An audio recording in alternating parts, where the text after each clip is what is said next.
Rock and roll. Rafael Berrotarán. Muchas gracias por venir. Estás, creo que peleando la punta, si no ya en la punta, de más apariencias, al menos en este formato, estoy bastante convencido de que estás ahí, creo que quizás solo en la punta. Esta es la cuarta vez que estamos hablando y hemos estado hablando de varios sistemas de creencias en todo este tiempo. Hablamos sobre la sociedad occidental y sobre el cristianismo la primera vez. La última vez, la tercera vez, hablamos sobre fascismo y nazismo. Y la segunda vez, no recuerdo bien, me hablaste de monarquía y democracia. Hablamos de monarquía y democracia. Hoy vamos a hablar de comunismo. Creo que es la última gran pata que nos queda. Estamos completando la serie. Capaz que habrá otras. Podremos hablar de música o de películas también. Pero bueno, vamos a tomar la última charla pesada en contenido teórico. Vamos allá. Rafa, comunismo. Llévame, contame. Bueno, para arrancar, cuando yo hable de comunismo me voy a estar refiriendo al sistema elaborado y propagado por Karl Marx y Friedrich Engels, es decir, no voy a desarrollar ni hacer, eh, sino por razones de conveniencia, alguna alusión a los sistemas socialistas previos a Marx, que Marx denominó de manera desdeñosa como socialismo utópico. Hablamos de Saint-Simon, de Fourier, de Michael Owen, etc. Para entender el comunismo hay que entender a Karl Marx, este filósofo, pensador, que ha sido uno de los más trascendentales en la historia de la humanidad, para bien o para mal, puesto que su legado ha dejado clarísimas influencias no solamente en la filosofía, en la sociología, en la propia historia, en historiografía, ¿sí? En la política mundial, sobre todo en el siglo XX, en el que el mundo estuvo dividido, una parte del mundo estuvo eh, de alguna manera subordinado a las premisas teóricas de este pensador alemán. Karl Marx, sí. Te puedo preguntar ahí, porque creo que estás haciendo un punto muy bueno sobre la influencia que tuvo hasta el día de hoy y en todo el siglo XX, pero también esto del término capitalismo. A mí entender el término capitalismo como tal, no sé si el primero que lo usó es Marx, pero me suena como un término marxista. ¿Cómo te cae esta proposición? Exactamente, es decir, plantea una forma realmente revolucionaria, no solamente en sentido formal, puesto que sí, una Dali de la revolución, sino como revolucionaria en sentido copernicano, es decir, en un giro completo en la forma de entender eh, la sociedad, la economía, la política. Para empezar, Marx, obviamente brillante, teórico, ¿sí? Proviene de una familia de judíos conversos. Él era nieto de un rabino, se convierte en el protestantismo, prusianos. Eh, Marx hace su tesis doctoral, ¿sí? Sobre las diferencias entre la filosofía de Epicuro y de Demócrito. Demócrito fue uno de los grandes presocráticos, filósofos presocráticos, así que, que encontró el arjé, es decir, la fuente de toda realidad en el átomo, o sea, uno de los pioneros del atomismo. Y el átomo es el principio original de la materia, es decir, es la materia en su más mínima expresión. Razón por la cual ese atomismo de Demócrito explicaba la naturaleza desde la propia materia, es decir, era un protomaterialismo. Y Marx, como sabemos muy bien, fue un teórico del materialismo dialéctico. Marx fue hegeliano, además de ser materialista, fue un hegeliano. Terminó de romper con Hegel. Sí. Eh, Disculpa, ¿qué significa eso, que sea bueno, hegeliano? hegeliano significa que adhirió a la filosofía de Hegel. Hegel planteaba que la historia era el proceso del desenvolvimiento del espíritu. Esto es algo eh, muy técnico, pero vale la pena hacer esta aclaración previa para entender a Marx. Es un proceso de desenvolvimiento del espíritu. La realidad es una estructura en la que se desenvuelve ese espíritu, esa realidad también presenta la particularidad de no ser fija, sino dinámica, y no de ser armónica, sino de estar repleta de contradicciones. Es decir, en ese devenir hay contradicciones que hacen que, conforme pasa la historia, ¿sí?, el espíritu va guiando hacia zonas de mayor, donde hay mayor comprensión de la razón y mayor libertad. Y lo que encarna el espíritu, lo que encarna la razón y la libertad es el Estado. Y esto es muy importante tenerlo en cuenta, porque se lo considera Hegel con esta noción de Estado como uno de los propulsores del totalitarismo del siglo XX. Por más que no haya sido su intención al plantear esta noción de Estado como encarnación del espíritu, ¿sí?, como aquel elemento que permite reconciliar las libertades individuales con el orden universal, ¿sí?, esta deificación, si uno quiere, del Estado, esta casi deificación del Estado, termina apoyando lo que sucedió, sirviendo de sostén teórico y de apoyo a lo que sucedió en el siglo XX con las grandes experiencias totalitarias, una de las cuales, principal, es esta que estamos desarrollando ahora desde el principio, el comunismo. ¿Qué es lo que sucede? Marx va a romper con Hegel en la primera, una de sus obras donde rompe con Hegel es la crítica a la filosofía del derecho de Hegel, donde Marx va a criticar esto de que es el Estado el que produce la sociedad. Fíjate vos la noción de Hegel, el Estado produce la sociedad civil y todo lo demás. Marx va a decir, no, el Estado es un producto no de la sociedad así a seca, sino que es un producto de las relaciones materiales de producción. Es un producto, un efecto. Esto es muy importante tenerlo en cuenta. Donde más claro se ve esta ruptura es en 1845, en la crítica alemana, en donde, contradiciendo ya y rompiendo absolutamente con Hegel, Marx va a decir, no es la conciencia lo que determina la vida, no es la conciencia, el espíritu, este idealismo lo que determina la vida, sino que es la vida lo que determina la conciencia. ¿Y la vida en qué sentido? La vida en sentido material. El primer hecho histórico para Marx es la autosubsistencia, es decir, el hecho de que nosotros nacemos y lo primero que tenemos que hacer es seguir subsistiendo. ¿Y cómo hacemos eso? Bueno, a través de la alimentación, la vestimenta, es decir, a través de actos materiales, el acto material de subsistencia. Todo lleva a cambiar el eje, ¿sí?, el eje del transcurso de la historia, en lugar de ser un espíritu, va a ser esta relación material de producción, este hecho, perdón, de la producción, este hecho que implique siempre un hecho social y que implica relaciones de producción. ¿Hasta ahí va claro? Súper bien. Este es el giro copernicano de Marx. La vida, con todo lo que significa, es decir, la vida real, el hecho de producir para subsistir, la alimentación, la vestimenta, eso es lo que termina determinando la conciencia, es decir, los sistemas de pensamiento. Luego también tenemos el tipo de Estado, las ideologías, incluso la religión, todo van a ser efecto de ese hecho social de producción, ¿sí?, y luego de las relaciones sociales de producción. Por eso, la esencia, ¿sí?, lo que mueve la historia va a estar vinculado a lo económico, no a la ideología, no a la filosofía, no a la religión, sino a lo económico, el hecho económico. Quiero ver si puedo compactar todo y resumirlo a lo más simple de tener en mente. Decime y juzgame y evalúame si es, ¿qué dirías?, el análisis correcto. La idea de base de Marx y este giro copernicano en cuanto a cómo entender la realidad es principalmente la base materialista, cómo entender la realidad a través del materialismo. Y la dialéctica. Eso quería añadir. Y la dialéctica, que es la historia, es principalmente para Marx, pero mejormente entendida a través de los conflictos y principalmente de esta narrativa que es oprimidos, opresores.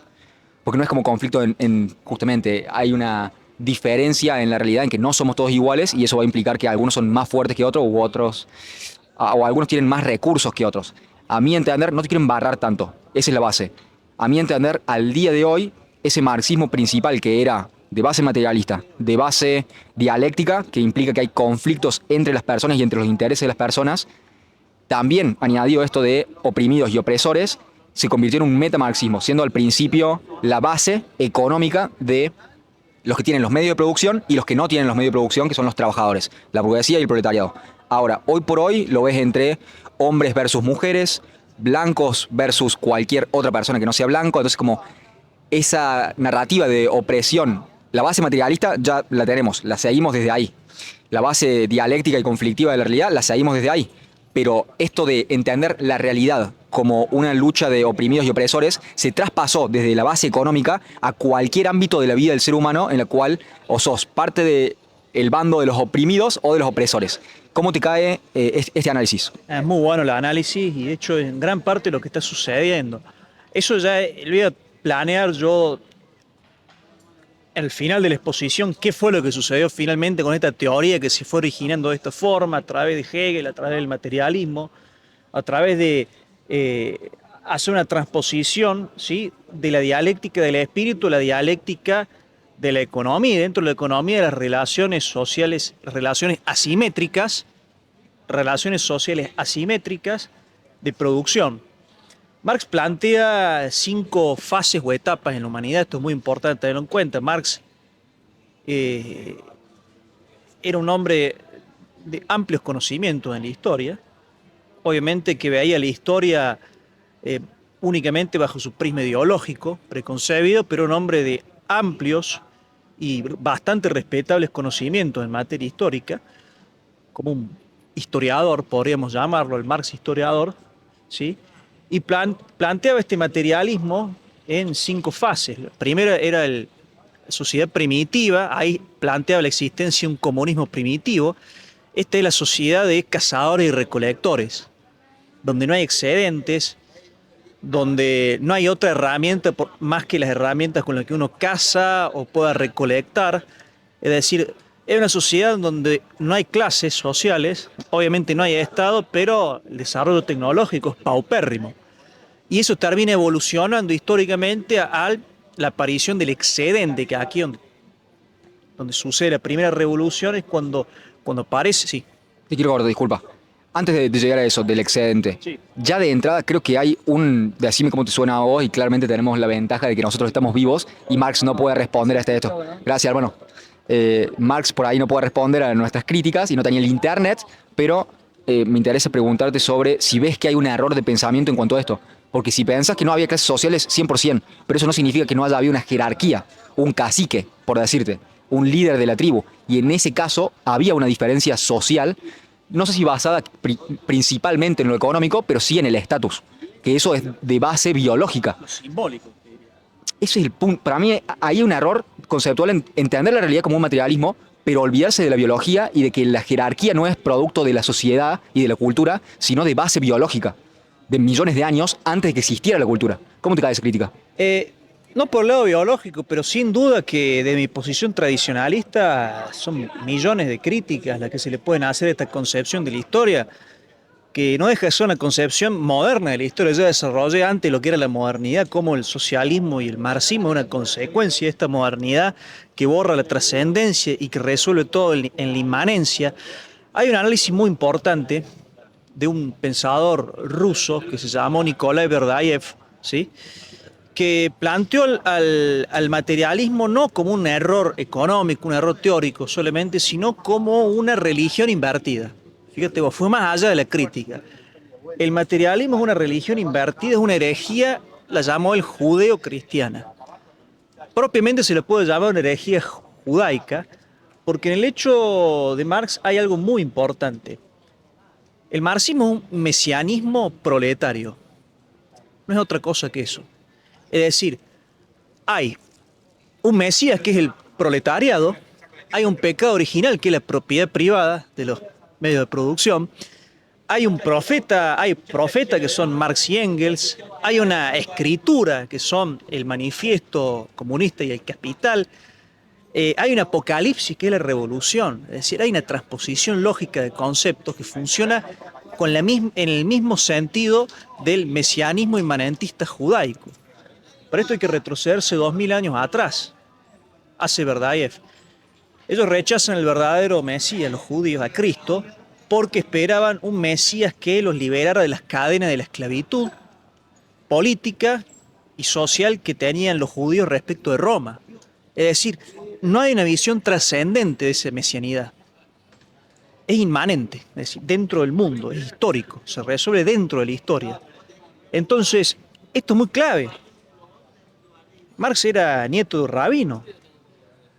La misma forma mental, esto por supuesto es un análisis que hace Verdayev y que nosotros los tradicionalistas lo compartimos, la misma forma mentis, cosmovisión y concepción de ese mesianismo inmanentista es lo que permite a Marx adherirle a ese mesianismo inmanentista el concepto materialista y crear una doctrina como esta, que funciona como una religión.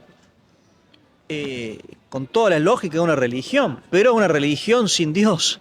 Esa es la particularidad. Es la religión que pretende crear un reino paradisíaco, porque el paraíso dentro del marxismo estaría en la sociedad comunista, donde no habría Estado, habría abundancia, no habría clases sociales, ¿sí? Habría abundancia, ocio. Y ese paraíso está dentro de la historia, fuera de Dios y contra Dios.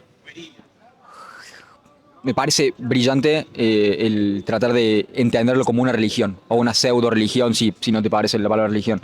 Pero sí es un sistema de creencias, y es un sistema de de poner prioridades y de entender la realidad a través de eso. Tiene una cosmovisión. Ahora, creo que habrá muchas diferencias. Lo primero que se me viene a la cabeza es que no hay una cuestión de redención.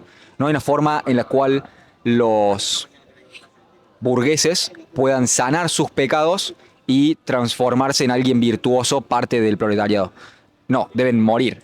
Entonces, no hay redención y no hay perdón tampoco. Y no hay un valor a la vida.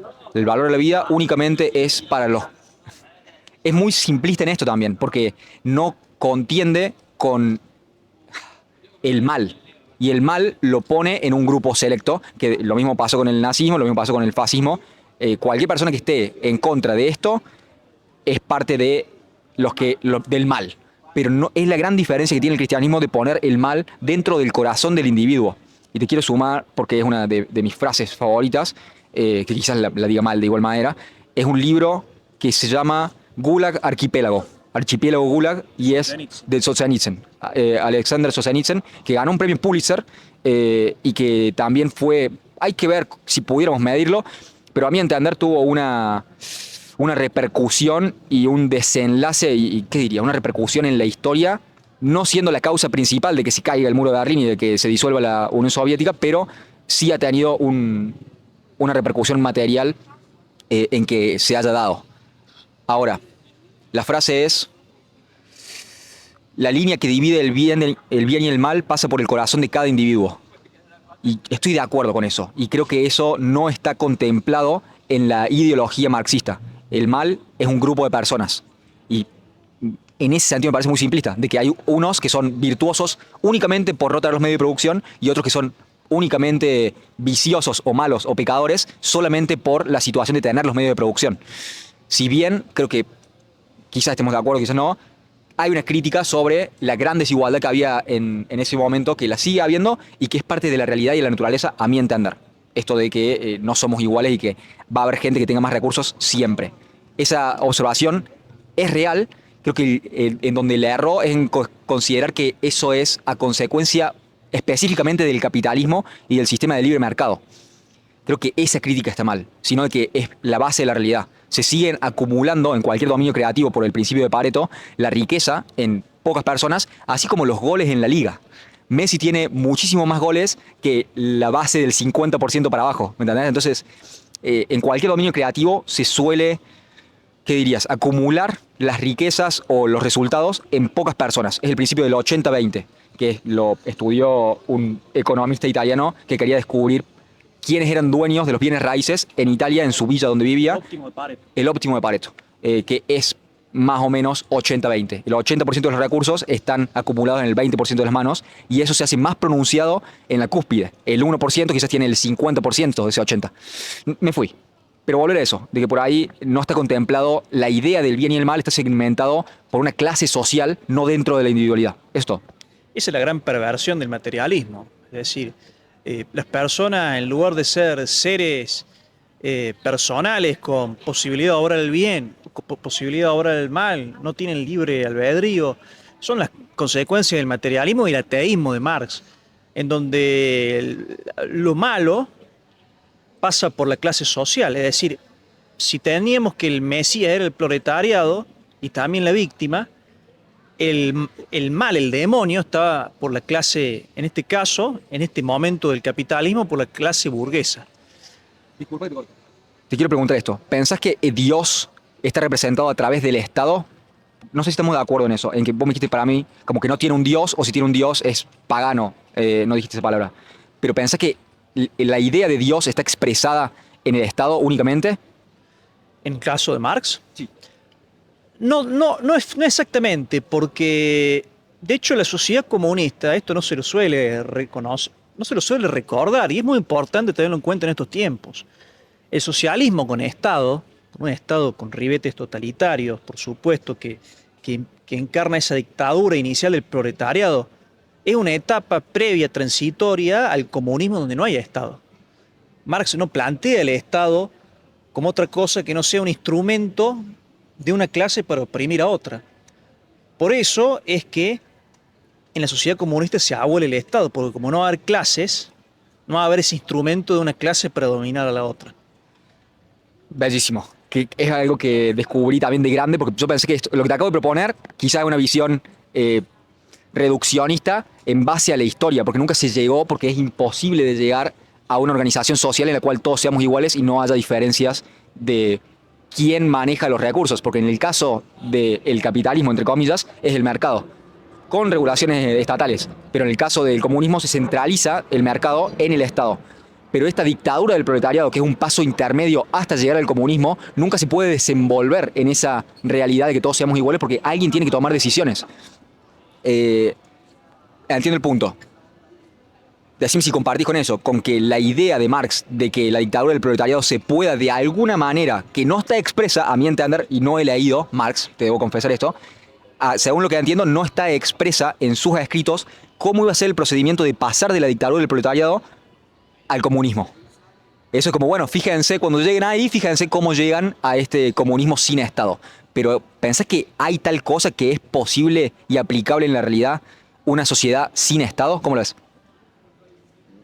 No, no es posible. El Estado es de orden natural, al igual que la sociedad, al igual que las naciones. El comunismo es una ideología radicalmente antinatural porque niega lo que son hechos elementales y naturales a toda sociedad, a toda persona. Niega la familia, materia teórica, niega la idea de nación, por eso es internacionalista, niega a Dios. Es decir, todos los puntos que el hombre tradicional consideraba valiosos como, y vivía como realidades son negados radicalmente por esta doctrina tan malvada, tan perversa. Y esto es porque nace de las entrañas de la modernidad, que es una revolución contra ese orden tradicional. En el caso del comunismo, la perversidad estriba en que los efectos disolventes de esta modernidad en contra de la idea de patria, de propiedad, de religión, son mucho más explícitas que en el caso del liberalismo, muchísimo más explícitas. Por eso genera mayor repulsión inmediata. Pero no significa que sea totalmente distinto el caso del liberalismo con el marxismo. Volviendo al tema de Marx. Disculpa, ¿en qué sentido? ¿En qué sentido ves una comunalidad entre el liberalismo y el comunismo? Ya hemos hablado de esto en la modernidad, es decir, la idea de la autonomía del individuo, ¿sí? La idea de la negación de una trascendencia, un orden revelado, ¿sí? La idea de negar la idea de pecado original, ¿sí? La creer en la bondad natural de los hombres. Estos son algunos de los puntos de la modernidad que son propios del liberalismo y del comunismo. No por nada el liberalismo después engendró el comunismo, desde el punto de vista ideológico, desde el punto de vista filosófico y también desde el punto de vista histórico, ¿no? Recordemos que en el caso puntual, La revolución bolchevique fue en gran parte financiada por banqueros multimillonarios londinenses, es decir, británicos y también neoyorquinos. Por ejemplo, el caso de la banca Schiff y Warburg para destronar a los zares, 1916-1917. Es decir, hay en un principio ya una alianza entre el capitalismo plutocrático y este comunismo bolchevique recién iniciado. Durante la Segunda Guerra Mundial, los aliados no fueron nazismo y liberales contra comunistas, sino que fueron liberales comunistas contra fascismo, nazismo y nacionalismo. Estados Unidos financió gran parte de dio gran parte de apoyo material, logístico a la Unión Soviética, ¿sí? Las potencias aliadas abrieron frentes, innumerable cantidad de frentes en Occidente para aliviar las cargas de las armas soviéticas, es decir, hubo una alianza, está bien, circunstancial por el hecho de una guerra, por una alianza al fin que terminó haciendo que ese régimen que había nacido de las entrañas de la modernidad, que son fuentes que comparten una ideología y la otra, lo sostuvieron en el momento en que mayor peligro estuvo. Y finalmente no es que pudieron derrotarlo abiertamente, sino que el mismo sistema por sus falencias terminó de implosionar hacia la década del 80. El liberalismo y Occidente no destruyeron de un zarpazo al comunismo. Se mantuvieron en guerra fría hasta que el propio sistema implosionó, el sistema comunista. Si querés, ya nos podemos poner a hablar de cómo llegó ese proceso. Primero, cómo se encarnó, es decir, cómo se llevó a cabo en la revolución bolchevique, en esta Unión Soviética, la China de Mao, por supuesto, y cómo en el caso de la Unión Soviética implosionó y desapareció, y qué pasó con los sistemas comunistas que se mantuvieron después de la caída de la Unión Soviética, porque eso también es otro tema aparte. Cómo se reinventa, se transforma el sistema sin desaparecer. Bueno, 1871, tras la derrota francesa contra los alemanes en la guerra franco-prusiana, hay una intentona comunista de hacerse el poder en París, se llamó la Comuna de París. ¿Cuánto duró eso? Duró menos de un año, finalmente fue arrasada. Pero Marx vivió eso, porque Marx ya estaba en Londres, refugiado en Londres, y vivió y ahí se dio cuenta de las limitaciones que tenía su plan teórico para llevarse a cabo en la práctica. Ya es cuando él plantea esta necesidad, expresamente en su obra crítica al programa de Gotha, 1875, él plantea ahí esta necesidad de una dictadura violenta del proletariado, ¿sí? Para evitar que la clase burguesa, lo que él denominaba clase burguesa, mediante una contrarrevolución borrara los efectos de la revolución lograda. Es decir, dominar definitivamente por las armas, por la violencia, a esa clase para instaurar esta sociedad comunista posteriormente. Te quiero preguntar sobre eso porque me lo mencionaron una sola vez y me lo defendió, me lo comentó defendiendo, o sea, como lo usó como argumento en defensa al comunismo, el chabón que me dijo sobre esto. Me dijo que fue una experiencia fantástica, que duró poco, no me dijo por qué se disolvió, pero me dijo, no, si hubieras leído sobre esta experiencia en Francia, te darías cuenta de que todo estaba viviendo en paz y todo estaba saliendo bien y qué sé yo. ¿Cómo fue esa experiencia? Me dijiste que duró un año. Se llama de París, pero ¿cómo se llama? Comuna de París. No, en realidad duró meses, menos de un año, pero es 1870-71. Fue una tragedia donde murieron muchos inocentes, donde murió un sacerdote. El que dijo eso es un pobre infeliz que está cegado por el fanatismo, por la ideología. Es muy común esto en los comunistas, lamentablemente. De hecho, no digo que sea común en la mayoría de ellos, porque después de la caída de la Unión Soviética y la apertura de los archivos, quedó claro registrados los crímenes innumerables de ese sistema. Y de hecho salió un libro que yo te recomiendo, y le recomiendo a todos los que puedan escuchar esto, que es El libro negro del comunismo. Es un libro es un conjunto de documentos de 1000 páginas, ¿sí? Donde está enumerados todos los crímenes registrados por las actas oficiales de los estados comunistas, todos los crímenes,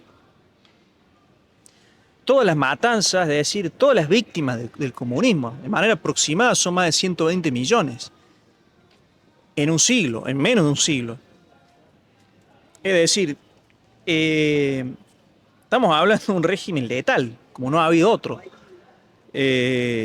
Imagínate que en 70 años, un poco más de 70 años, producir esa cantidad de muertes, si bien es cierto que se concentran sobre todo en la China de Mao, donde hubieron hambrunas, donde hubieron masacres, pero sobre todo muertes por hambrunas, por incompetencia.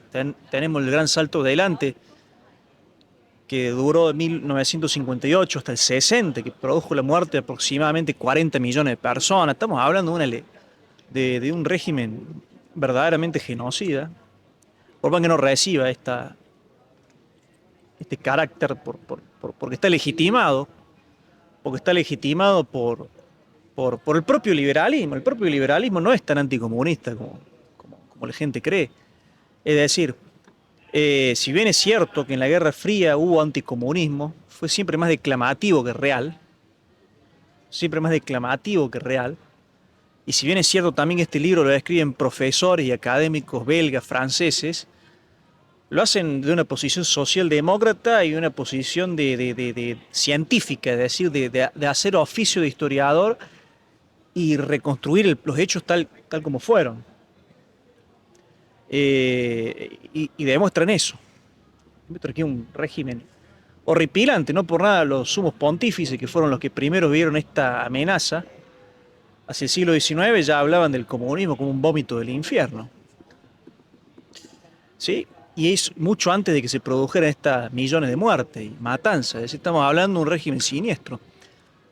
Me interesa sumarte esto que se me viene a la cabeza. Primero, vos decís muertes. Y las muertes en una guerra son terribles, pero bueno, son enfrentamientos ideológicos puestos, peleados por hombres y por armas. Ahora, en este caso son muertes, son errores no forzados, digamos. Son muertes de propios integrantes de los países que son comunistas. Son muertes del Estado, que debería ser una mejor solución o una mejor forma de vida, matando en masa a sus propios integrantes, a sus propios ciudadanos. Se me viene a la cabeza esta anécdota que quizás la has escuchado, de Orwell en un bar en el cual un comunista le está defendiendo y está teniendo esa batalla ideológica a través del diálogo, y el comunista le dice, bueno, para hacer un omelette tenés que romper un par de huevos. Y Orwell le dice, y bueno, ¿dónde está tu omelette? Porque ¿cuál es el resultado que estabas buscando? Somos nosotros. Evidentemente. Esto justo me iba a enganchar con Lenin, el otro gran teórico del comunismo. Lenin, abogado y pensador, pero era abogado ruso, se llama Vladimir Ulyanov. Lenin tenía una frase muy significativa al respecto. Decía que todo aquello que sirva para los intereses de la revolución es válido. Y todo aquello que lo frene es inválido, está mal. Es decir, él decía, si sin implantación del comunismo mueren 3/4 de la población, no me importa con tal de que el cuarto restante sea comunista.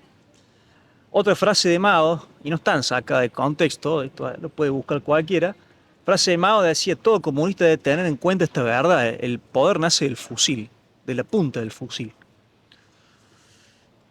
De hecho, a sus críticos, cuando fue la revolución en 1917, se destrona el gobierno menchevique de Kerensky, comienza la revolución en 1917 y comienza inmediatamente una guerra contra los resabios del zarismo, el ejército blanco.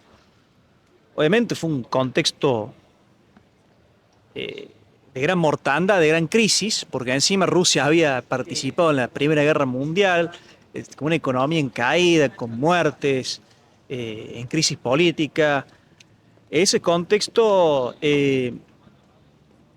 a los críticos que estaba teniendo, Lenin les dedicó una obra que se llamaba El izquierdismo, enfermedad infantil del comunismo. A todos aquellos que eran críticos de esta dictadura del proletariado que se estaba instaurando.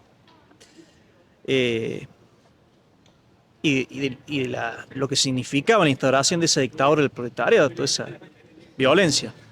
¿Lenin no se autoconsideraba alguien de izquierda? Por supuesto, por supuesto, es decir, pero eso se consideraba como un sucesor de Marx coherente y sobre todo con el pragmatismo suficiente para lograr el objetivo de afianzar la revolución y luego expandirla. Pensemos en esto. Hacia el principio llevaron adelante la política económica comunista, bolchevique de expropiaciones forzosas, confiscaciones, bueno, confiscaciones, no expropiaciones, porque en la expropiación hay una indemnización, es decir, confiscaciones, requisas, resultados catastróficos que hicieron que en 1921, ante la sublevación de los marineros de Kronstadt y ante los efectos de la dramática caída de la producción y de la escasez y la hambruna, Lenin aplica la nueva política económica, una política aperturista. Durante 3 años en la Unión Soviética, los 3 últimos años de Lenin, se vivió con esta política en la cual el Estado ya no te confiscaba toda tu propiedad, sino que te solicitaba un impuesto fijo en especie y el resto vos lo disponías y podías comerciarlo en el mercado. Y de este modo, fíjate vos, fue lo suficientemente pragmático y astuto para permitir temporalmente un poco de apertura económica que contradecía los ideales, cosa de que eso evitara la crisis que derrocaría y derrumbaría el régimen. Y una vez que el régimen se afianzó, ya con la muerte de Lenin, Stalin empezó con los planes quinquenales, borró todo efecto de la nueva política económica. Es decir, hubo mucho pragmatismo.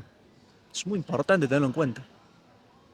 Al mismo tiempo, en el terreno ideológico, ¿no es una declaración de derrota si tenés que justamente volver a poner en pie el sistema que querés derrocar o destruir?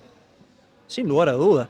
Y fíjate vos, esto todavía es más fuerte, porque yo siempre analizo lo económico como un agregado más de otras esferas humanas, es decir, no soy economicista, no soy materialista, pero en la Segunda Guerra Mundial, ya con Stalin eh, en el poder, eh, ya con su posición asegurada, porque ya había derrotado a Trotsky en la interna, ya Trotsky estaba.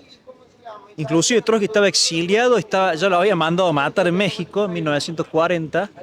En el momento en que inicia la invasión alemana, en 1941, Stalin, conociendo que el pueblo seguía manteniéndose fiel a la idea de patriotismo, fiel a la Iglesia Ortodoxa rusa, lo que hace justamente restaurar el patriotismo en lugar de cantar canciones internacionalistas, comunistas, empiezan a cantar canciones tradicionales rusas, restaura el patriarcado de Moscú en 1943, de hecho abuele la Tercera Internacional en 1943, es decir, establece un montón de medidas pragmáticas para garantizar mayor fidelidad del pueblo al régimen y eso por una parte le permitió ganar la Segunda Guerra Mundial, por otra parte le granjeó más crítica aún de los sectores disidentes, es decir, los trotskistas, que veían en Stalin una degeneración burocrática de una revolución que había iniciado Lenin y que había sido traicionada por Stalin, porque era un burócrata que al final terminaba hablando de patriotismo, restaurando la iglesia en lugar de seguir la agenda internacionalista y seguir la agenda atea y militante del trotskismo, que era, según los trotskistas, la agenda más puramente marxista, más ortodoxa. Hermano, te quería preguntar sobre si en algún momento de la historia y del desarrollo de las ideas y de la práctica de las ideas se puso en juego o en tela de juicio la posibilidad de caer en un régimen que tenga un culto de personalidad o que sea y se pueda entender principalmente como un culto de personalidad. Creo que de alguna manera había una adhesión o una lealtad a Lenin bastante expresa y creo que se exacerba con Stalin. También por el poder y porque es un régimen a través del miedo, del poder del fusil, justamente. Entonces, si el que tiene el fusil requiere y demanda ser respetado, o si no, vos terminás muerto, creo que ese es un buen incentivo para prestarle atención y para ¿qué dirías? Al menos declarativamente y expresamente en palabras, declarar esa lealtad, como yo amo a Stalin. O bueno, tenés las fotitos de Perón y de Evita en las carnicerías y en los negocios para declarar lealtad al líder. ¿Pensás que eso, en la historia, en algún momento, o algún crítico dentro del sistema, expuso esto de, che, nos estamos convirtiendo en un culto de personalidad al líder? ¿Cuándo empieza a resonar esa idea, si es que lo hizo en su momento? Bueno, en su momento con Stalin puntualmente, eh, Stalin sí impuso fuertemente el culto de personalidad como ningún otro líder comunista, salvo quizá Mao. Eh, Stalin fue el que también instauró de manera ya oficial el culto a Lenin, porque Lenin, si bien era un personaje carismático, Lenin quiso evitar este culto a la personalidad. Es una de las cosas que más le criticaban los trotskistas a Stalin, que ese culto a la personalidad terminaba de traicionar a la revolución. Es decir, la revolución del protagonista era el proletariado. El líder representaba ese proletariado, pero el gran protagonista era el proletariado. Es decir, pero en términos políticos y prácticos, Stalin hizo embalsamar las momias de Lenin, le creó un panteón. Stalin, por supuesto, creó un culto de la personalidad. Las críticas iniciaron inmediatamente después de la muerte de Stalin. Khrushchev, que fue el que, después de Malenkov, fue el premier, es decir, el líder que le siguió. Ahí se inicia una política fuerte de desestalinización, y sobre todo una crítica muy fuerte a la política de Stalin de implementar un culto a su personalidad. Dame ahí la cronología. ¿Qué año muere? Más o menos, no hace falta que sea el año exacto, pero muere Lenin, asume Stalin. Después de Stalin, cuando muere Stalin, que muere pensando de que lo habían envenenado y lo habían traicionado, es el nivel de paranoia.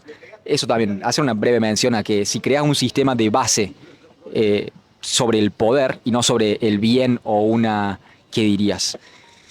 Si tu Dios es el poder y alcanzar el poder y la autoridad de la cual deriva ese poder no existe, que es lo que hablamos el otro día también, de que cualquier cristiano cree que el poder únicamente deriva de Dios, lo mismo que la autoridad deriva de Dios. Pero si pensás que es únicamente materialista el mundo y que el poder deriva de tener la capacidad de ejercer ese poder, entonces es todos contra todos. No hay reglas y si yo quiero estar en la punta, tengo que poder clavarte la navaja por la espada. Por la espalda. Ahora, Stalin se comportó de esa manera para llegar al poder. Porque de hecho no era el favorito de Lenin, a mi entender, según cómo se dio la historia, no era el favorito de Lenin. Entonces llega a través de ser un despiadado y un poderoso. También quizás algún tipo de paralelismo, no lo quiero extender más de lo que realmente existe, sobre Chávez Maduro y Lenin Stalin, en el sentido de que no era el favorito y cuál es el criterio en el cual asumen. En términos de Maduro fue únicamente por la lealtad que tenía. No por preparación, no por ser el más culto o el que más supiera, sino por haber sido lealtad a la revolución.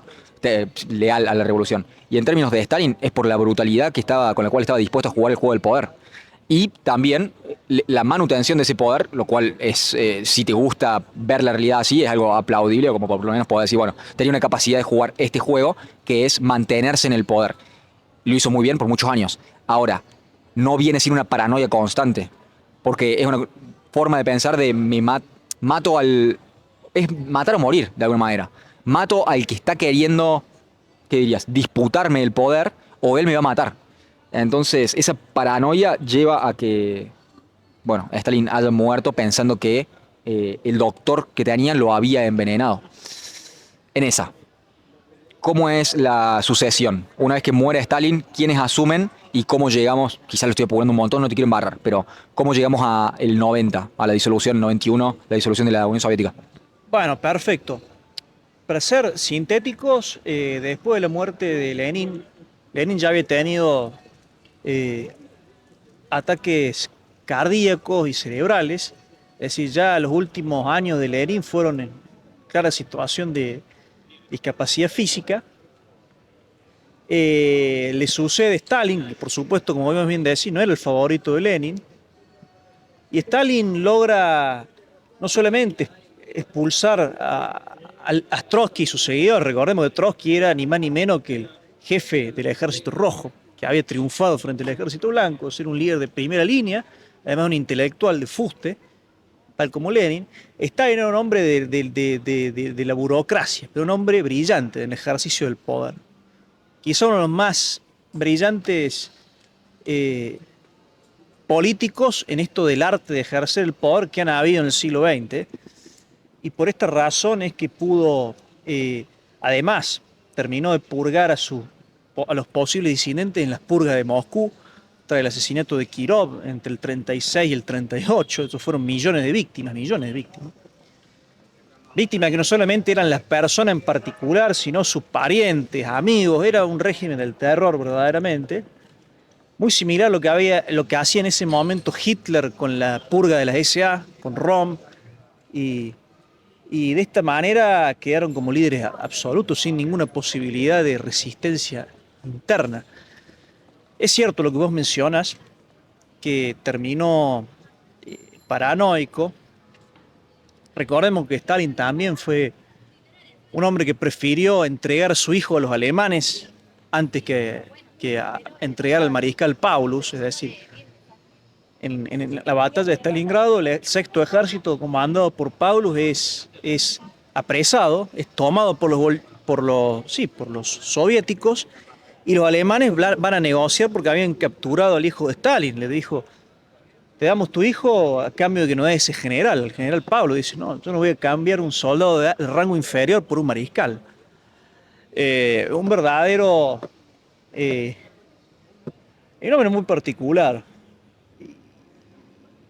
Y la disputa con Trotsky venía puntualmente de la diferencia programática de ambos. Stalin pretendía establecer la revolución y afianzarla en la Unión Soviética, mientras que Trotsky planteaba la revolución mundial y permanente.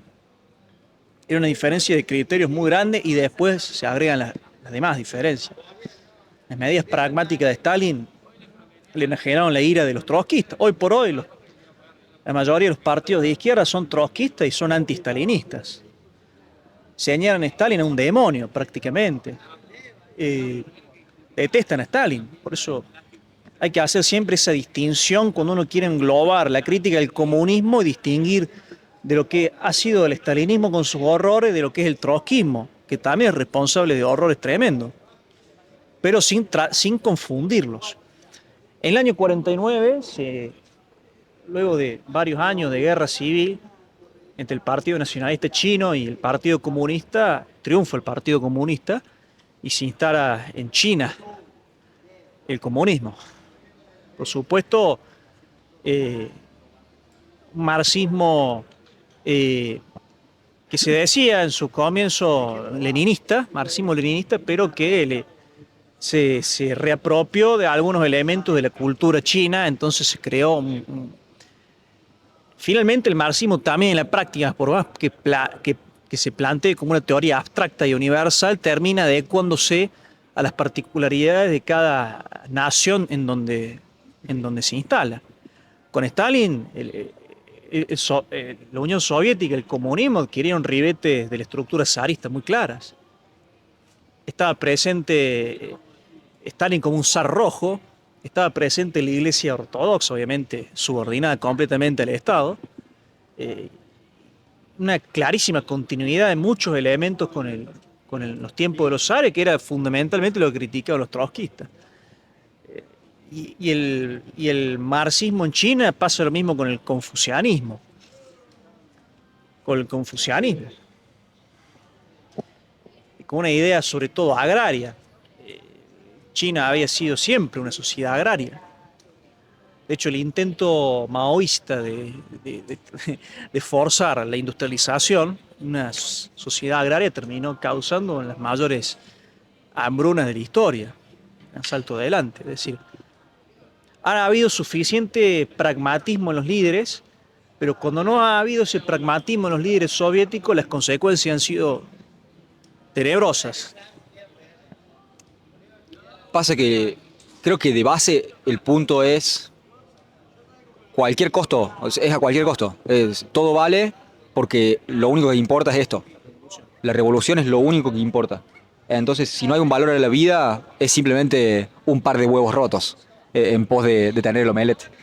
Eh, Creo que, nada, es terrible y no suficientemente hablado, pero también te quiero hablar sobre y preguntarte sobre si pensás que eso hace que sea más, no solamente el hecho de que no sea hablado, sino la voluntad internacional y global del comunismo, si eso hace que sea más apelador, no sé si es una palabra esto en español, si hace que sea más atractivo para las personas, porque al menos vos decís, bueno, el nazismo y tenía esto de superioridad de raza y el mundo es para los alemanes y los otros hacen culiar. Entonces en ese sentido decís, no, bueno, como yo no estoy incluido, no me voy a meter a pensar en eso. Es una voluntad mucho más excluyente. La voluntad del comunismo es que todos podemos ser parte y de que no hay fronteras, sino de que lo único que tenemos para perder son nuestras cadenas y mientras seamos trabajadores y parte del proletariado, entonces estamos todos juntos en esto. En ese sentido, creo Apela que siempre a una mayoría. No apela a todos, porque es un error creer que de hecho plantea el exterminio de muchos, pero la mayoría, sobre todo en el pasado, donde la mayoría absoluta de la población era pobre, lamentablemente, y hoy no es el caso, hoy en el mundo la cantidad de pobres no está creciendo, sino que está disminuyendo. Lo que está aumentando, obviamente, es la desigualdad, pero los pobres no van creciendo. Es decir, hay menos pobres que antes. Eh, ya hacia la década del 50 y 60 en Occidente, ya en gran parte de Occidente se había perdido el fervor revolucionario. Los obreros estaban más preocupados de cambiar el automóvil, comprarse un televisor que en hacer la revolución. Eh, y después, bueno, esto ya nos obliga a empezar a hablar del ocaso de ese régimen, porque es que terminó no siendo destruido por fuera, sino implosionando por dentro. Y hermano, esto tiene en gran parte la responsabilidad, es decir, el bajo nivel de vida, eh, la poca productividad de la economía, el malestar de estas poblaciones, ¿sí? Que no podían acceder de ninguna manera a los bienes y servicios que podían acceder sus contrapartes, sus colegas proletarios de Occidente.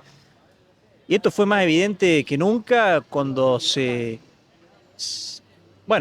propagaron televisión, los radios y pudo haber más contacto así en la década del 70 y del 80 con lo que sucedía del otro lado del telón de acero.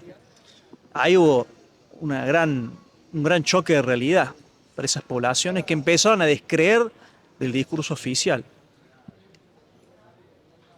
sí, trayendo de vuelta telón de acero, yo le digo cortina de hierro. La misma bosta. Bien, Berlín. Bueno, logísticamente es fascinante. Si alguien tiene la chance de ver un videíto corto en YouTube, busquen cómo se dividió la ciudad de Berlín, porque no está diseñada ninguna ciudad para ser dividida exactamente por la mitad. Eh, pero creo que el punto sobre ese experimento es fascinante porque vos podés decir, no, bueno, este régimen funciona mejor con este set de ideas por la cultura. Pero en este caso, tanto en Berlín, bueno, en Alemania, como en Corea, tenés la misma población históricamente, pero con dos sistemas económicos, sociales y políticos distintos. ¿Cómo funcionan en esos casos?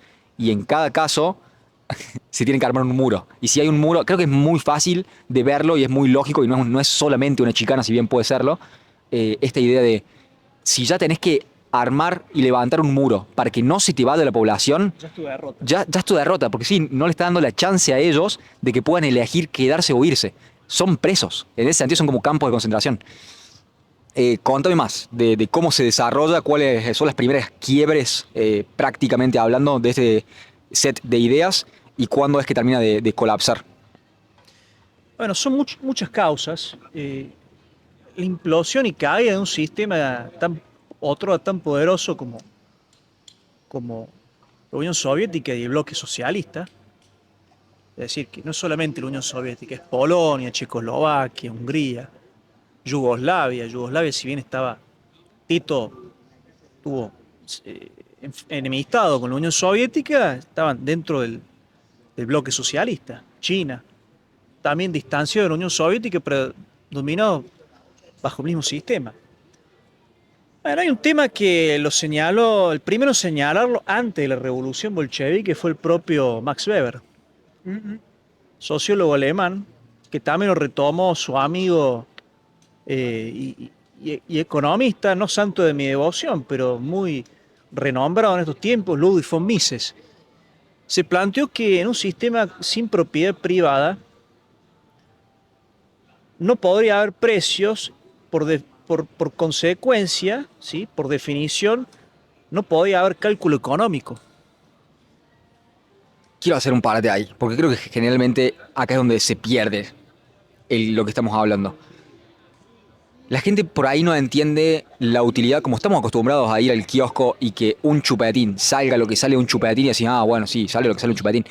El cómo se llega a ese cálculo es por la voluntad de cada persona de pagar o no pagar cierto precio hasta alcanzar un equilibrio entre oferta y demanda. Y la cantidad de chupetines disponible o no, es decir, es el resultado de interacciones humanas, ¿sí? Es un campo de actividad humana, ¿sí?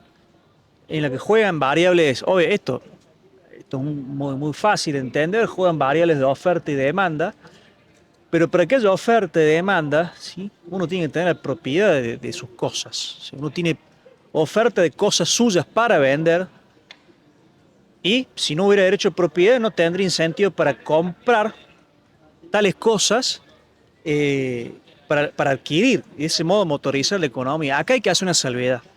No es que el comunismo elimina todo tipo de propiedad.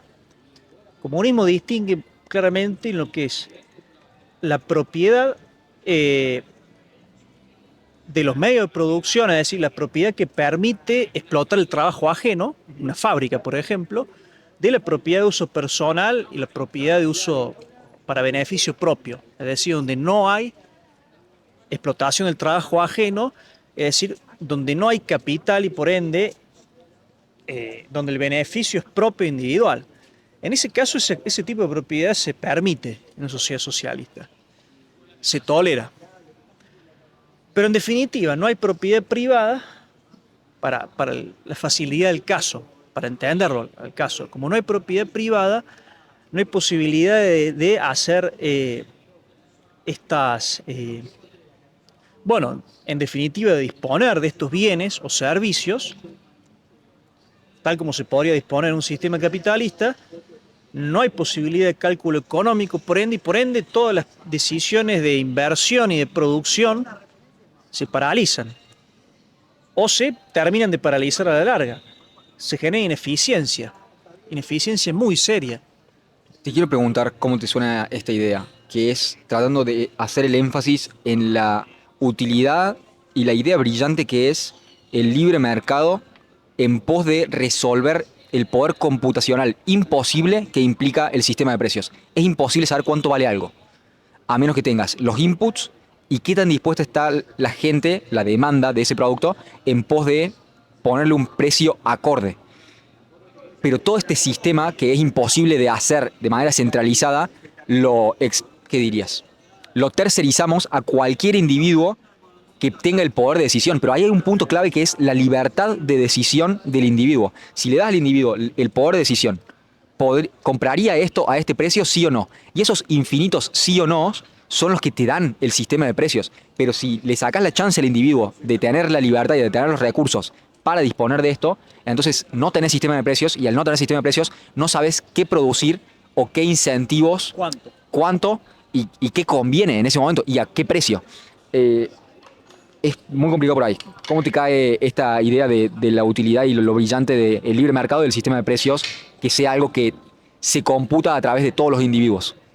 No, sí, estoy de acuerdo con esto, que más que ideología es sentido común, es realidad. La realidad indica que no hay posibilidad de que un Estado eh, tenga el número exacto conozca el número exacto de qué producir y cuánto, en qué momento, de qué medida, porque solamente Dios puede saber.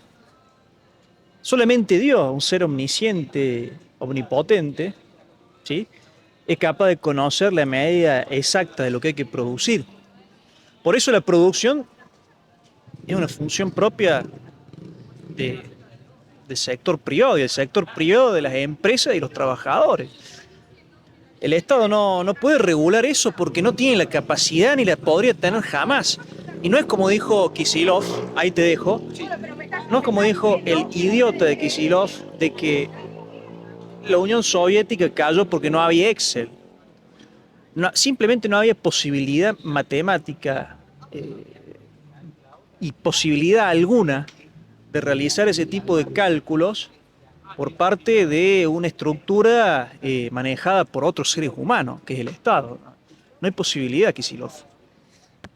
Le mando un beso a Axel si nos está escuchando. Se me viene a la cabeza algo que mencionó Milei, supongo que es de alguien más que lo escribió, pero no sé, no tengo bien el marco teórico, que es algo que se llama la fatal arrogancia. Y te lo estaba por proponer, no sé si está relacionado con lo que estoy hablando o no. Hayek, muchas gracias. Creo que hay un pecado de soberbia en pensar cualquier persona, bajo cualquier concepto, que pueda considerar que tiene suficiente capacidad en pos de centralizar esa decisión que hacen los mercados. Eso implicaría que deberías pensar más y mejor y en cada segundo computar cada decisión de cada individuo.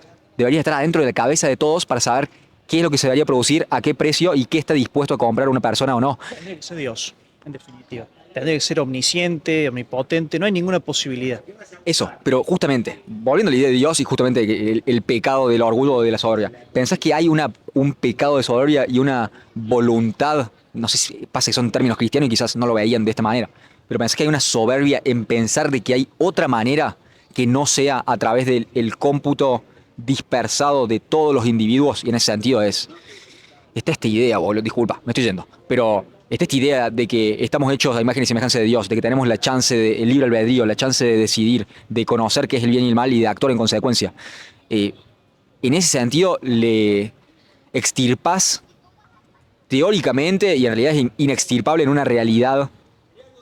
¿Qué dirías? En una realidad metafísica no podés extirpar el libre albedrío, pero en este sistema de creencias lo que se busca hacer es extirpar ese libre albedrío y decir, no, nosotros de manera centralizada, porque como somos más inteligentes que todo el resto de los mortales, podemos hacerlo sin necesidad de su input. ¿Pensás que hay ahí un pecado de soberbia en toda esta idea y todo este set de creencias de creer que se sabe más que Dios? Obviamente que sí. Y el comunismo es, por definición, un sistema de orgullo luciferino. Plantea esta religión invertida en la cual el Mesías es el propio proletariado, ¿sí? En el cual el profeta son Marx y Engels, en el cual el demonio es el burgués o la burguesía.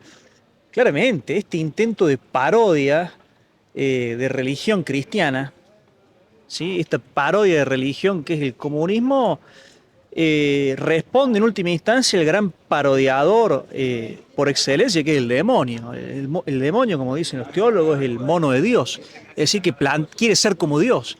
Y hace todo, trata de imitar todo lo que es de Dios, pero lo hace para edificar su orgullo y no para servir a Dios. Non serviam, no serviré. Esto va para el marxismo y va para el liberalismo también. No es el marxismo el único sistema que plantea edificarse, consolidarse a espalda de Dios. El marxismo es quizá el caso más extremo, pero esto también vale para la sociedad actual liberal. Y el resultado terminará siendo el mismo, obviamente. Hermano, yo creo que vamos a tener que extender esta serie de sistemas ideológicos a una quinta parte para hablar específicamente, por favor, para hablar sobre el liberalismo, porque ha sido muy crítico y yo no he leído lo suficiente y no entiendo porque creo que me siento bastante cómodo con la idea de un Estado y de una sociedad liberal. Quizás no sé lo suficiente y me puedas tirar esas críticas y podemos tener voy a tener que leer un poquito más para la próxima sobre el liberalismo. Quiero tomar una pequeña tangente breve para tirarte una frase que, según testimonios de amigos y conocidos de Marx, era la favorita de él y es de Fausto de Goethe. Goethe. Bien. Está esta idea de que el personaje del diablo está encarnado por alguien que se llama Mefistófeles. Yo digo Mestófeles. Siempre lo tengo que buscar, hermano, porque no le agarré el nombre. Es un demonio. Es el demonio. Mefistófeles. Y hay una frase, que esta es la que supuestamente es la favorita de Marx, según testimonio de gente allegada a él, que es todo lo que existe merece perecer. A mí me parece, quizás es como un dato pochoclero, pero me parece que hay una línea más directa de lo que se atribuye a la idea y el pensamiento y los resultados de las ideas aplicadas que diseñó Marx o que pensó Marx. Todo lo que existe merece perecer. Y creo que ese es el ethos del demonio, de alguna manera, o porque hay otra forma de pensarlo en términos arquetípicos. La moderna. En términos arquetípicos de Jung está el héroe y el adversario. El adversario creo que es justamente un antihéroe, que es lo que sería todos los comportamientos antiheroicos puestos en uno. Y creo que hay una voluntad de la vida y de la continuación de la especie en el heroísmo, y creo que hay justamente lo contrario en el adversario, en el antiheroísmo, o en Lucifer o el diablo en términos cristianos. Creo que lo que quiere es ver la existencia dejar de ser. Es el dejar de ser en sí mismo. Se me viene a la cabeza esta idea de los asesinos en Columbine. Claro, lo que estás diciendo. Muchas gracias. Claro, claro. Cierro con esto que es los El 2001. 2001, no estaba seguro de la fecha. 2001, los asesinos de Columbine, que son adolescentes que entran a su escuela secundaria con ametralladoras. Buscaban también explotar el edificio, cosa que no pasó, afortunadamente, pero el desmadre que estaban tratando de hacer y la cantidad de destrucción que estaban tratando de hacer, gracias a Dios, no fue tan extensa como ellos lo planeaban. Pero bueno, entran a su escuela secundaria y matan a algunos jóvenes menores de edad, compañeros y menores, con metralletas. Y después terminan suicidándose. Ahora, ¿por qué no hacerlo al revés? ¿Por qué directamente no suicidarse ellos antes de matar a los demás? Creo que no es un nihilismo que termina como un callejón sin salida en el cual decir, bueno, la vida no tiene ningún tipo de sentido, decido despedirme silbando bajito. Bang, te matas. No es eso.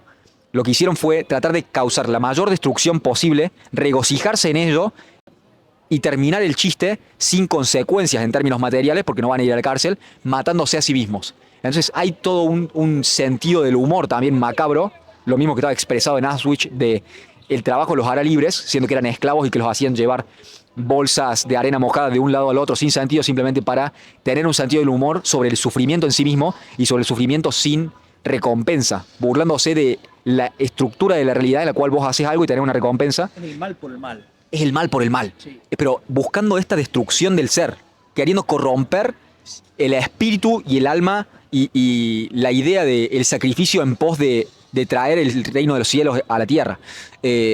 Bueno, decirte esto. Creo que dentro de todo este sistema de creencias, más allá de una hermandad del proletariado y estamos preocupados por los pobres y queremos una sociedad mejor, aparte de todo eso, hay un gran resentimiento y una voluntad de que las cosas dejen de ser. Y de destruir más que de reconstruir. También esto del deconstructivismo creo que va de la mano con esto del posmodernismo y de tratar de romper todo, pero sin proveer una solución de cómo reconstruir, sino de únicamente disolver todo para que deje de ser. Me fui, tiré un riff. ¿Cómo te cae este análisis? No, estoy totalmente de acuerdo, pero todo lo que estamos viendo son los lodos. Lo que importa es ver el polvo, es decir, aquello que es causa de todo esto. Y vos hablaste muy bien del posmodernismo, de este afán de destruirlo todo, de desconstruirlo para construirlo a la voluntad de cada uno. Pero es muy importante que todo este afán de destrucción empiece con la modernidad. No, gracias, maestro. La modernidad es el afán de destrucción. De hecho, la posmodernidad es ir más allá de la modernidad, es destruir poco más que la modernidad misma. Y la modernidad es también liberalismo y la modernidad es también comunismo. Y todo ello forma parte, a mi modo de ver, de la revolución mundial anticristiana, que en última instancia está promovida por el diablo. Hermano, vamos a hacer esa quinta parte, está confirmado. Lo hago aquí primero. Vamos a hacer esa quinta parte sobre el liberalismo. Tengo muchísimas preguntas para hacerte. Si pensás que es anticristiano, si pensás que no es un buen sistema, si pensás que hoy por hoy vivimos en sociedades liberales o si están corrompidas, lo podemos hablar, pero siendo que tenemos un tiempo limitado, no me gustaría cortarte sin terminar de cerrar esta caja que estamos hablando, que es el comunismo. Retomemos la cronología, por favor. Perfecto. desde Stalin, muere Stalin, cómo es la sucesión, y de ahí lo llevemos hasta el 91, que es el colapso de la Unión Soviética. Y si querés, podemos hacer un análisis sobre el comunismo hoy, como que no se fueron tanto las ideas, y sobre todo esto me pareció muy iluminador lo que dijiste, sobre que, bueno, como salió mal lo de Stalin, condenemos a Stalin, pero nos quedemos con Trotsky. Entonces, y sigue estando esta voluntad universal de la hermandad del hombre. Entonces, es una idea que es un virus. Es muy difícil de matar una idea. Esto de B de venganza, es muy difícil. Bueno, esto que dices, con una idea le llega la hora, es imparable. Bueno, creo que la idea es una principalidad y es difícil de destruirla en ese sentido, sobre todo cuando se va a tener una metamorfosis hacia algo que sea más degustable en esos tiempos. Volvemos a la cronología. Muere Stalin. Bueno, muere Stalin, 1953. Le sucede por breve tiempo Malenkov, por 2 años. ¿Quién es ese? ¿De dónde viene? ¿Qué onda? Malenkov era un dirigente comunista no tan conocido, no se sabe mucho de Malenkov, al menos está poco tiempo. Sí es reemplazado por un dirigente muy conocido, que es eh, Nikita Khrushchev. Nikita Khrushchev había sido eh, encargado héroe de guerra en Stalingrado. No es que había sido un militar que hubiera luchado, pero sí comandó esas tropas en Stalingrado. Era ucraniano. Él es el que comienza propiamente con la desestalinización. Hay un momento que es en el cual des- después de esa casi tercera guerra mundial que se sucede con los Estados Unidos por la crisis de los misiles, ahí en Cuba en 1961, hay un momento de distensión, ¿sí?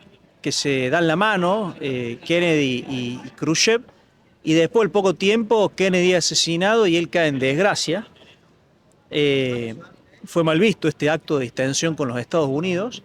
Cae en desgracia y es reemplazado por un líder eh, poderosísimo que fue Brezhnev. Con Brezhnev la Unión Soviética lleva quizás su máximo apogeo de poder político y de bienestar económico, si así se quiere decir. Más o menos qué año, hermano. Eso estoy hablando del 64 hasta el 82. Una banda. Fue en la década del 70 la época de mayor apogeo y poderío de la Unión Soviética. Pensemos que en la década del 70 Estados Unidos pierde la guerra de Vietnam.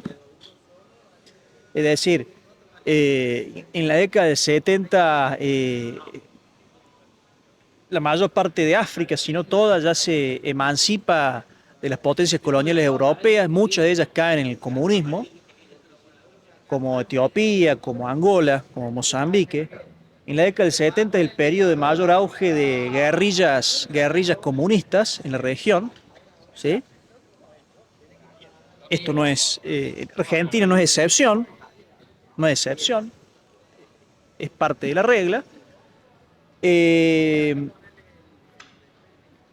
Hay crecimiento económico, hay bienestar, ya hay industrialización, ya hay un claro mejoramiento del nivel de vida, pero todo eso se empieza a perder a comienzos de los 80 por esta ineficiencia, ya por luego de que muere Brezhnev en el 82, tenemos algo que se ha denominado por los historiadores como una gerontocracia, es decir, hay una gran, la dirigencia que queda es muy vieja, es muy anciana.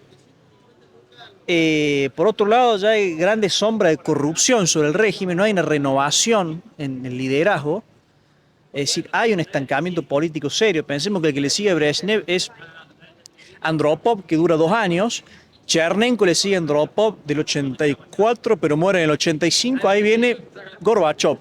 En el año 85, Gorbachev plantea hacer una reconstrucción una transformación del sistema manteniendo la estructura del sistema. No sé si se entiende. Una clara modificación hacia una mayor democratización y una liberalización. La democratización y liberalización van a ser perestroika, ¿sí? Y la glasnost, es decir, mayor transparencia para poder, transparencia política, libertad de prensa, de opinión. Ya en este momento esas son las armas que terminan volviéndose contra el propio régimen, porque ya empiezan a protestar las distintas naciones dentro de la Unión Soviética. La Unión Soviética era un conjunto de varias repúblicas, entre las cuales estaba la de Bielorrusia, la de Ucrania, Kazajistán, etcétera. Eh, Se suceden, luego del muro de Berlín, luego de la caída del muro de Berlín, se suceden ya los movimientos análogos en las distintas repúblicas, algo que es importante que Gorbachov elige no reprimir por la fuerza todos esos movimientos, decide resignarse ya al hecho consumado de la ruptura y finalmente en 1991, en la Navidad, fíjate vos, de 1991 deja de existir la Unión Soviética. Termina la Guerra Fría, deja de existir la Unión Soviética, todas esas naciones consiguen su independencia, Letonia consigue su independencia, Ucrania lo mismo, luego también cae el régimen comunista por esos años en Polonia, cae en Rumania Ceausescu, desaparece el socialismo en casi todo el mundo, salvo en algunos lugares particulares. En esos lugares no se mantiene tal como era, sino que se transforma. El caso más paradigmático, sin lugar a dudas, es el de China. China es hoy una gran superpotencia, camino a ser la primera superpotencia global. Ya antes de la caída de la Unión Soviética venía haciendo venía tomando medidas de apertura económica, ¿sí? A partir de Deng Xiaoping. Quiero agregar sobre eso. Nixon. Nixon viaja a China. La idea y la política de defensa nacional será, como de diseño de estrategia geopolítica, era que China y Rusia no se aliaran, porque son poblaciones muy grandes, con muchos recursos y con mucha gente. Empezaron por ahí, de derecho. India no estaba tanto en los planes en ese momento, pero al menos siendo que tienen un límite, son países limítrofes, que no estuvieran juntos y que no se aliaran Rusia y China. Nixon elige a China sobre esto, elegir en pos de transar más y que haya más comercio, para alienar a Rusia y, en contexto de Guerra Fría, y aislarla. Pero eso debe haber sido también por los 70.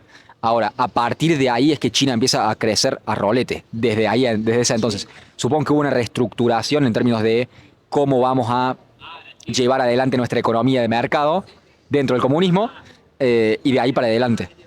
Claro, exactamente. Esa reestructuración comienza obviamente antes de la caída del muro de Berlín, comienza en los fines de los 70. La diplomacia del ping-pong fue en el 72, 71. La diplomacia del ping-pong es esta negociación de Nixon con los chinos, se llama así. Pero quien Mao muere en el 76, quien encabeza esas reformas es Deng Xiaoping, esa reforma de apertura económica que se consolida muchísimo luego de la caída del muro de Berlín, ya en la década del 90, hay una apertura del mercado, pero un partido único, que es el Partido Comunista, que se reserva el mando. Capitalismo sin democracia. Si le vamos a ofrecer capitalismo, pero no le vamos a ofrecer democracia. Entonces, lo que sucede es un comunismo híbrido, particular. En Vietnam pasó algo muy parecido, ¿sí? El único caso donde se ha mantenido bastante firme el comunismo ha sido Corea del Norte, pero Corea del Norte subsiste por el apoyo chino. No es algo que se pueda sostener en el tiempo por sus propios medios. Finalmente en Occidente, que esto quizá lo que más importa, ahora, ¿qué fue lo que sucedió con estos comunistas? Bueno, se dieron cuenta de que el comunismo como proyecto de Estado había fracasado, lo aceptaron, la gran mayoría.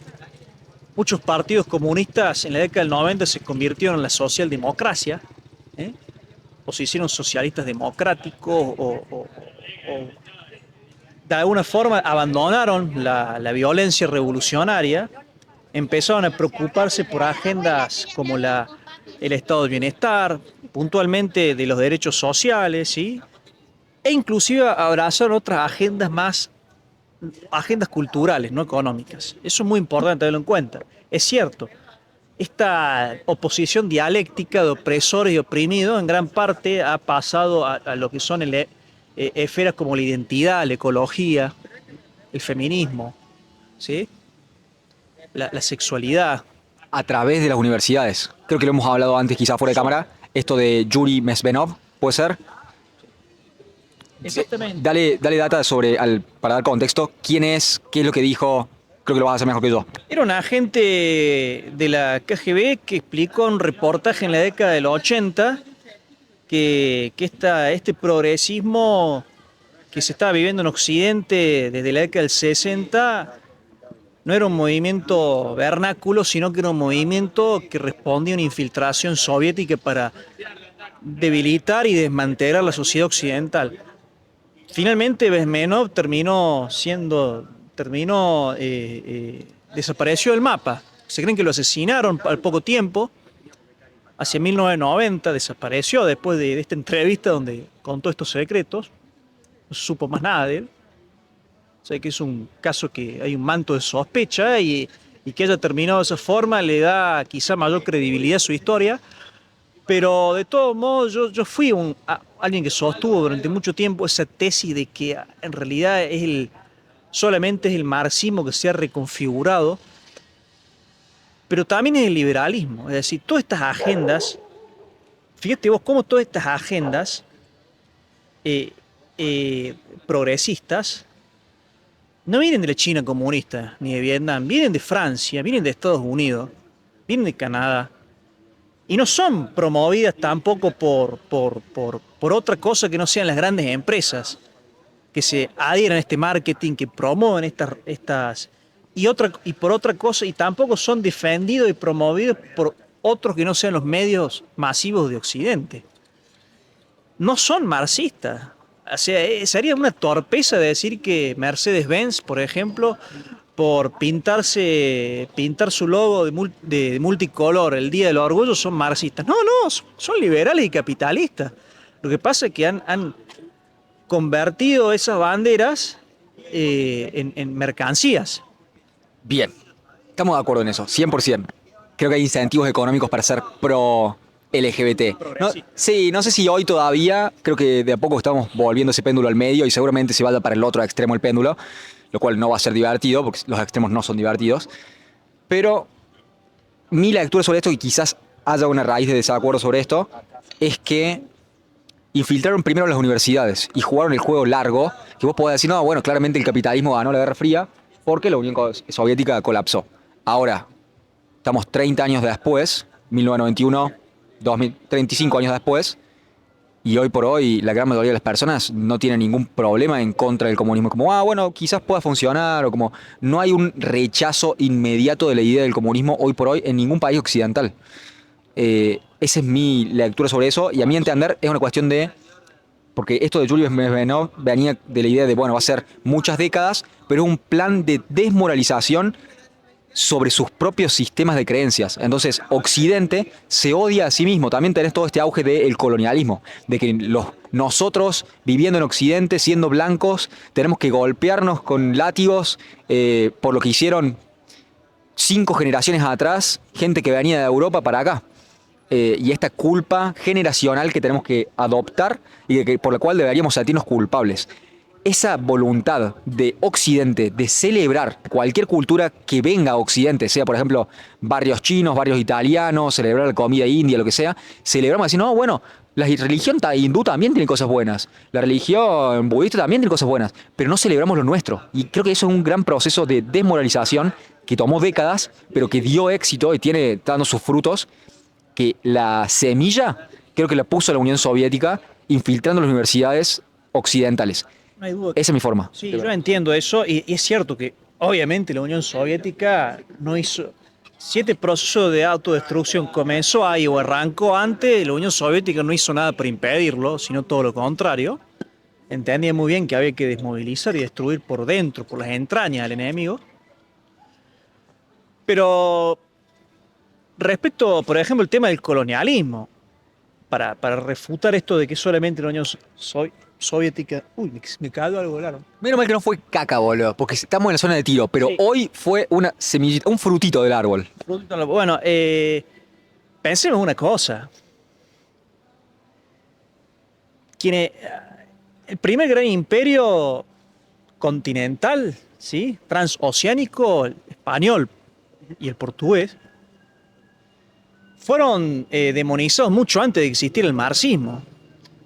Y fueron demonizados por liberales británicos, por liberales franceses, por la generación de la Revolución Francesa, y también por los llamados próceres liberales de la Argentina, que hablaron siempre pestes del imperio español, de la crueldad, eh, de que mató indios. Bueno, entonces el primer golpe a lo propio, a nuestra identidad, vino de la mano del liberalismo y vino hace siglos. Obviamente que el comunismo, al ser un hijo directo, un primo hermano, obviamente que no cambió para nada la tesis, sino que acompañó. Donde se ve en menor medida esto es en la Cuba castrista. No tengo ningún elogio para con Castro y su revolución homicida y deicida también, por una revolución atea, sino que hay algo que se debe, hay algo que se debe reconocer de Castro, que Castro, dentro de su marxismo, siempre sostuvo una postura hispanista, muy favorable al imperio español, muy crítica del imperialismo norteamericano y el imperialismo británico. Es decir, que en el caso en que en las naciones en las naciones hispanoamericanas, antes españolas, el mayor revisionismo y golpe a la propia identidad, ¿sí? Y autoflagelación vino del liberalismo y no del marxismo. Es muy importante tenerlo en cuenta. Marxismo, por supuesto, es anti-español, es anti-hispanista, por supuesto. El indigenismo tiene muchísimo de marxista. El indigenismo es un producto relativamente novedoso de la leyenda negra. Los marxistas también se hacen eco de la leyenda negra. Pero en el caso de Castro, en menor medida, como para poner un límite a esta posible generalización, una excepción a la regla. De modo que yo digo, los marxistas por supuesto que destruyeron el orden, y lo destruyeron por placer a la destrucción. Todo lo que existe de perecer. Se vio, sobre todo lo que era más sagrado fue destruido con mayor fervor. Prácticamente no se tocaron sinagogas en la Unión Soviética. La Unión Soviética fue el primer estado en tipificar el antisemitismo como delito, castigarlo con la pena de muerte inclusive, fíjate vos, mientras que no dejaba una iglesia en pie, condenaba el antisemitismo. O sea que condenaron y castigaron todo lo que era más sagrado para la verdadera sociedad occidental cristiana. Mientras tanto, favorecieron todo aquello que debilitaba a la sociedad cristiana. Los primeros años de Lenin fueron años en los que se atacó el matrimonio, se propagó el amor libre, se legalizó el aborto. Todo esto no se conoce, pero la estrategia es esa. Y hoy el liberalismo también promueve el aborto, salvo excepciones, promueve el aborto, promueve el divorcio, que es festejada como bandera liberal. Es decir, no hay forma de querer combatir coherentemente las consecuencias destructivas del comunismo con el propio liberalismo. La forma de combatir al comunismo y combatir también los efectos del liberalismo es volviendo al orden tradicional católico. El orden tradicional católico, sí. Eso es lo verdaderamente contrarrevolucionario. ¿Monárquico? En teoría sí, pero en este caso no existe en materia política un dogma. Cada constitución, enseñaba ya Aristóteles, ya hablamos de esto, se adecua al tipo a la fisionomía de cada pueblo. ¿Me entendés?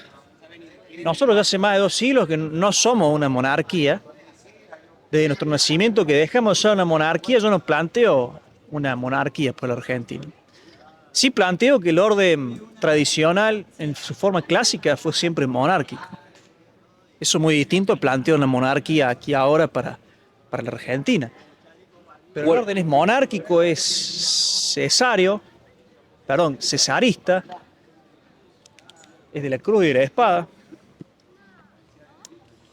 ¿sí? Contrarrevolucionario, es antimoderno. Es antimoderno, busca restaurar, no solamente busca destruir la modernidad, sino que busca restaurar aquello que nos fue propio durante tanto tiempo. ¿cuál pensás que sería el modelo más apto para Argentina, dada su historia y su idiosincrasia? Argentina no debió dejar de ser una monarquía argentina, es decir, el virreinato del Río de la Plata, la semilla de la Argentina, era monárquica, tenía un virrey que respondía al rey, y nosotros, por los efectos de la Revolución Francesa, de Napoleón Bonaparte y de todo este proceso de expansión de ideales revolucionarios, sumado también a la reciente independencia norteamericana en instaurar una república, nuestros padres fundadores no tuvieron mejor idea que implantar una república. Ya somos una república, ya es un hecho consumado. Creo que se puede trabajar desde una república, eh, pero no de una república liberal. No es lo que yo propongo. Propongo una república corporativa, muy similar a lo que planteó Uriburu en 1930 y que también de alguna forma trató de implementar el primer gobierno de Juan Domingo Perón. Es decir, había muy poco república ahí, había un sistema corporativo, cesarista, y el cesarismo en una república es como un resabio de la monarquía, donde el líder actúa como un monarca. Los otros poderes casi ni lo contienen. Pero no era contenido ni por el Congreso, que le era afín, ni por la justicia, que también le era afín. Pero lo que yo propongo, en todo caso, es un tipo de república corporativa, ¿sí? Eh, con religión de Estado, catolicismo tradicional, religión de Estado. Otro día, si queremos hablar de lo que es el catolicismo actualmente, si yo considero que la iglesia actual es verdaderamente la iglesia católica, yo creo que no, yo tengo una posición personal que es sedevacantista. Eso seguramente no lo he escuchado nunca, pero significa que los últimos papas que han dicho ser papas no eran papas, porque eran herejes, ¿sí? Que usurparon las funciones. Una posición un poco, eso era muy radical, pero cuando uno estudia el magisterio no lo es, porque nosotros no podemos considerar que el magisterio se haya contradicho, ni que el magisterio posterior haya podido borrar el magisterio previo. So pena de borrar el dogma de la indefectibilidad de la iglesia o la infalibilidad papal. De ninguna manera puede haber contradicciones doctrinales, es decir, en materia de fe y moral, en aquella institución que es maestra de la verdad, columna y fundamento de la verdad. Hermano, me abriste otra ventana y tenemos para otra conversación. La subamos también al tintero. Quiero preguntarte y cerrar con esto sobre cuál es tu análisis. Te estoy pidiendo que hagas futurología, ¿sí? Predicciones, lo cual es virtualmente imposible. Ahora, ¿cómo pensás que se va a dar esta nueva Guerra Fría, de la cual no hablamos, que es Estados Unidos-Occidente, que en realidad es Estados Unidos porque Occidente hoy y la OTAN está como pendiendo de un hilo y viendo qué onda con las nuevas el nuevo mundo, el nuevo reordenamiento mundial. China está creciendo económicamente a pasos agigantados, sigue haciéndolo desde las últimas décadas. Demográficamente están a 15, 20 años de colapsar, así que hay un problema enorme en términos de demografía en China. ¿Qué más? Se vienen los robots, tenemos inteligencia artificial, tenemos la utilidad de la inteligencia artificial en un sistema centralizado como es el chino. La Guerra Fría ya empezó tecnológicamente, también adentro del mundo de la inteligencia artificial, también en el mundo de la tecnología, en el cual los chinos, viste que antes decíamos, no, bueno, este tornillo es chino, es de mala calidad, ponele. Hoy ya no es así, hoy es lo contrario, están haciendo cosas muy buenas, muy baratas, también porque tienen menos restricciones morales como esclavitud, no tienen ese problema moral, así que se pueden hacer cosas tecnológicas muy zarpadas a un precio ínfimo. ¿A dónde vamos desde acá? Tenemos Canadá haciendo acuerdos con China. India decidió darle la mano a Estados Unidos y dejar de comprar petróleo ruso hace 2 días. Canadá estuvo, el primer ministro de Canadá, Carney, creo que es Carney, estuvo en China la semana pasada y está bastante haciéndole ojitos y coqueteando bastante. ¿Qué más tenemos? Europa, que está perdida. El Reino Unido también está viendo de hacer cosas con China y transar más y abrir el mercado hacia China. ¿A dónde vamos desde acá? Y te quiero preguntar eso, si pensás que al final, no sé si tardará 10, 15, 20 años y va a terminar todo con un bang de explosiones nucleares o la humanidad peleando contra la inteligencia artificial, Terminator, no tengo idea. Pero ¿pensás que se va a sostener un sistema de libre mercado de base democrática, de base cristiana a la larga? ¿O pensás que esta vuelta, este segundo round del comunismo expresado en China va a ser victorioso en esta nueva era de la tecnología, de la inteligencia artificial y de la utilidad en la centralización de decisión cuando tenés todo el poder de análisis de datos concentrado en un solo servidor, vamos a decirle? Volviendo a Kicillof y al Excel, pero ¿cómo la ves? ¿Qué pensás que va a pasar en este nuevo encontronazo de ideologías a nivel mundial? En el corto y mediano plazo está claro que se va a consumar este reordenamiento geopolítico multipolar. Eh, Nosotros creo que no vamos a ver una China eh, dominando imperialmente lugares como este en Hispanoamérica. Estados Unidos ya se ha asegurado América con la doctrina, desde la doctrina Monroe, que ahora Donald Trump está llevando a cabo, por eso quiere, quiere Groenlandia, ¿sí? Por eso ya eh, depuso a Nicolás Maduro. Evidentemente esto transcurre de esta manera. China se hace cada vez más fuerte en el Asia, se hace cada vez más fuerte en el África, parece estar haciéndose fuerte en Europa. Va a ser multipolaridad, es una forma de decir, va a ser bipolar, porque Rusia no tiene nivel para estar en esa mesa. Rusia no está en esa mesa de Estados Unidos y China, ni lo puede estar. Mal que le pese a los prorrusos, yo les digo, señores, en esa mesa comen muy pocos y ustedes no comen. Han demostrado de la guerra con Ucrania que no pueden comer en una mesa tan privilegiada. Están en otro escalón. Y de hecho China ya o sea, Rusia ya está sometida económicamente a China de una forma muy clara, muy clara. El mayor comprador de sus materias primas, es decir, ahí tenemos la productora de materias primas que sería Rusia y aquella potencia que los transforma y los industrializa, que es lo que hacen las grandes potencias respecto a los países emergentes que les están sometidos económicamente, lo que hizo el Reino Unido y Gran Bretaña con Argentina en el siglo XIX y en el siglo XX. Está pasando algo parecido a Rusia, con el caso ruso, salvando las distancias. China, eh, China puede colapsar, como vos bien decís. Yo no sé qué va a ocurrir. Sé que ya pronto va a ser la mayor superpotencia por una cuestión de que su mercado está compuesto por 1.400 millones de individuos. Su industrialización es impactante en las últimas décadas. Y, y esto va a llevar a un mundo tecnocrático más acentuado del que tenemos ahora.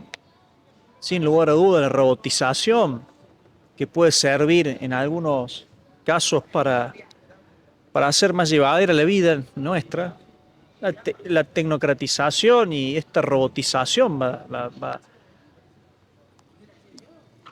terminar en una política más antihumana, creo yo.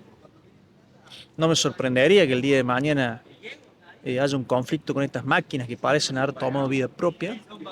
Soy bastante escéptico respecto de la automatización y la tecnología, porque siempre que todo eso viene separado de la moral y de la religión, a la larga los resultados son desalentadores.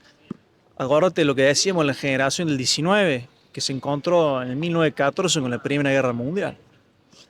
Es decir, el mayor progreso de la técnica, en la tecnología y en la ciencia, cuando está separado de la moral, no va a llegar a buen puerto, va a llegar a quizá mayor destrucción, mayor sufrimiento. Así que estoy lejos de ser optimista con el mundo que se viene, para nada. Pero podemos resistir. Uno no es optimista porque confía en las fuerzas naturales, sino que siempre es optimista porque mantiene la esperanza en el Dios Todopoderoso. La esperanza es una virtud sobrenatural y no debemos perderla jamás. Al final nosotros sabemos que Dios retornará y triunfará sobre esta fuerza del mal. Por eso no desesperamos ni nos desanimamos jamás. Siempre con la frente en alto dando buen combate.